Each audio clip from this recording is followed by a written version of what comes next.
honorable judges, esteemed guests, distinguished members of the legal and non-legal fraternity, friends, colleagues, and family, a very good evening to all of you. On behalf of the Justice Ajay Kumar Tripathi Foundation, we are honored by your kind presence tonight. We have a very illustrious panel with us today. We are joined by Honorable Justice Dr. S. Muralidhar, former Chief Justice, Orissa High Court. I request Mr. Rahul Narayanan, Trustee, Justice Ajay Kumar Tripathi Foundation, to please escort Sir to the dais.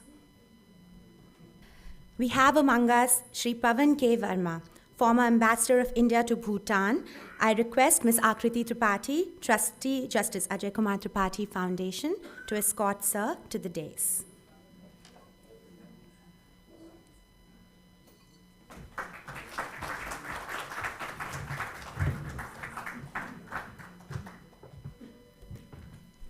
A very warm welcome, sir. We are joined by Shri Mahesh Jethmalani, Senior Advocate, Supreme Court of India, and former Member of Parliament, Rajya Sabha. I request Ms. Aditi Tripathi, Trustee, Justice Ajay Kumar Tripathi Foundation, to escort Sir to the dais.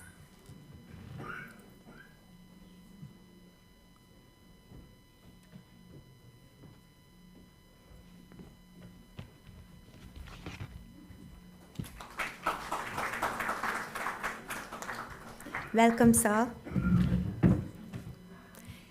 And finally, to moderate today's event, we have Ms. Shahrukh Alam, Advocate, Supreme Court of India. I request that ma'am may please be escorted to the stage.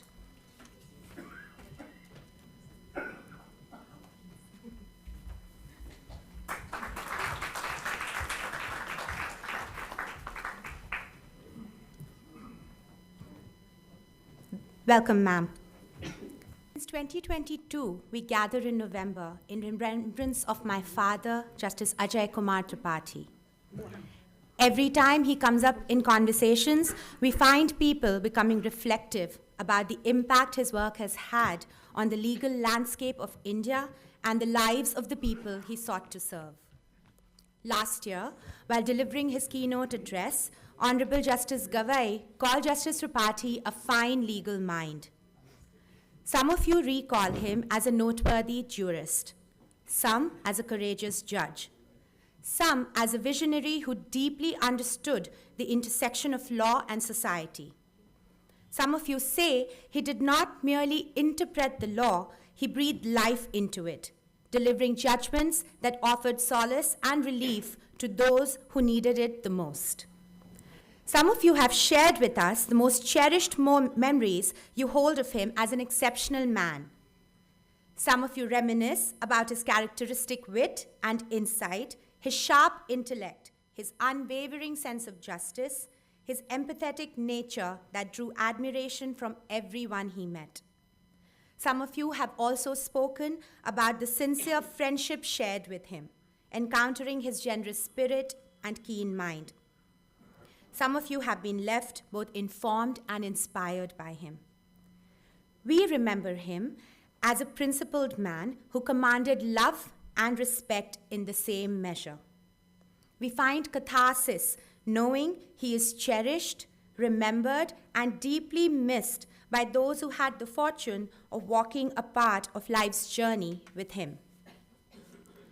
This foundation endeavors to preserve his legacy and to espouse the quiet strength of his convictions and his grace.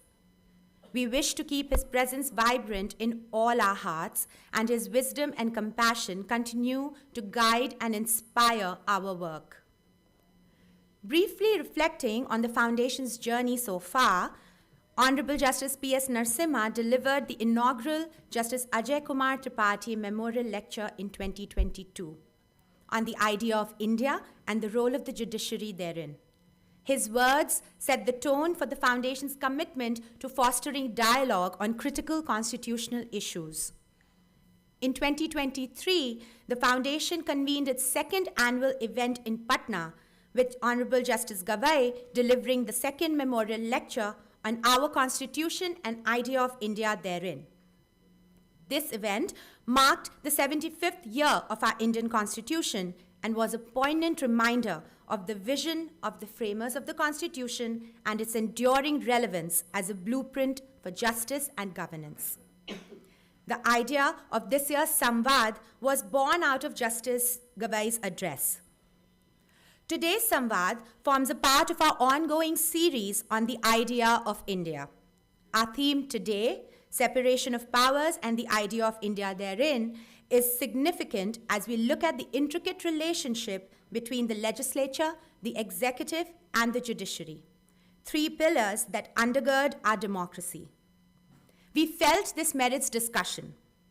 This trialogue will be a critical exploration of how these institutions function independently, yet are interdependent in the pursuit of justice, the common good, and how to best serve the nation.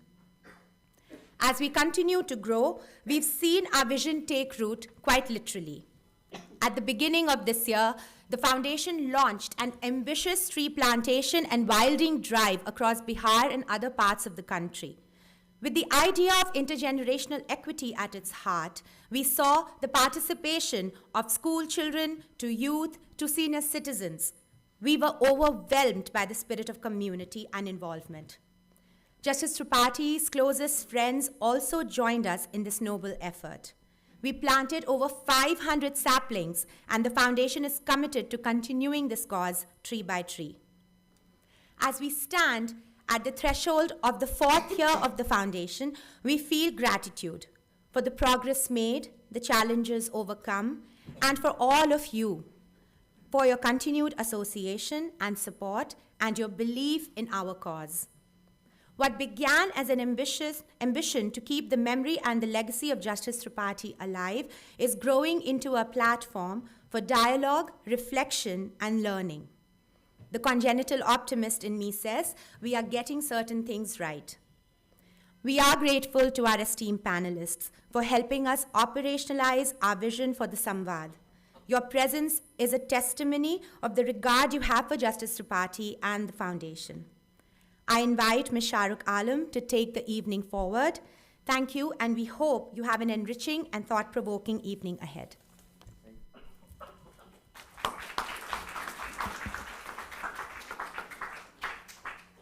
Thank you very much. It's my singular honor to be present here. Although technically this is a trialogue, and I'm here only to keep time and to do the opening remarks. And I thought I'd start with 3 thoughts that I had. The running theme of the Foundation's lectures every year has been the idea of India. And in the first year, we had Justice Narasimha talk about the idea of India, where he spoke of the lost dignity through years of colonialism. And he talked about resurrecting that dignity, finding that dignity, resurrecting that dignity.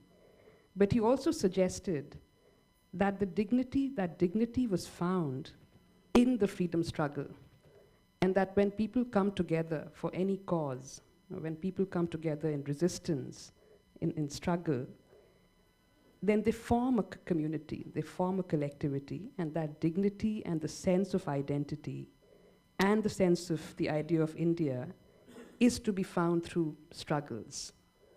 And then last year, Justice Gavai spoke about the idea of India. And he very much laid the idea of India in the constitutional moment, in the idea of the modern equal citizen. So there is the idea of India through struggle, through collectivities, in the constitutional moment. But at the same time, there are other ideas about the idea of India. And strangely, some of these ideas are now being made popular through influencers and Bollywood actors as well. They seek India in the past. They seek India in a spatial, temporal moment. And that is something that I wanted to think about today. Do we look for India in a block of time? Do we ask ourselves who we are as Indians and look for it spatially in a region, in a defined block of time that is in the past? Or do we look for India in the present? And do we look for India in forging post-colonial solidarities? Is the idea of India in expressing solidarity for Gaza in this moment? Is the idea of India in talking about poverty in this moment, or addressing caste in this moment? So that is something to think about. And now coming back to the specifics of this year's Samvaad, separation of powers. So of course, separation of powers is about the division of functions between three organs of the state: the judiciary, the legislature, and the executive. And we've had activist courts in the past. We've had overarching executives in the past. Strangely, we've never had a overactive parliament. Parliament's always sort of been staid and placid, even though they are the truest representatives of the people. But the tensions of the past were mostly to do with functions, overstepping domains. I want to ask today whether there is also tension in thinking about what circumscribes legal and political power.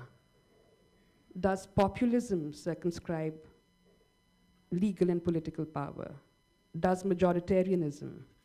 Or is it the Constitution? And how do courts interact with populism or majoritarianism? How does Parliament respond to populism, majoritarianism? How does the executive? And then third of all, there is also this idea now that a validly elected government is the true representative of the people. It represents the will of the people. So a validly elected parliament and a validly elected government is the true marker of what people want. And there is electoral accountability. If they don't do what people want, they lose elections. But what kind of accountability does the court have? Of course, they are circumscribed by constitutionalism, but where is the personal accountability? Some people even refer to sort of inner morals, their inner dharma, but how will it ever be tested?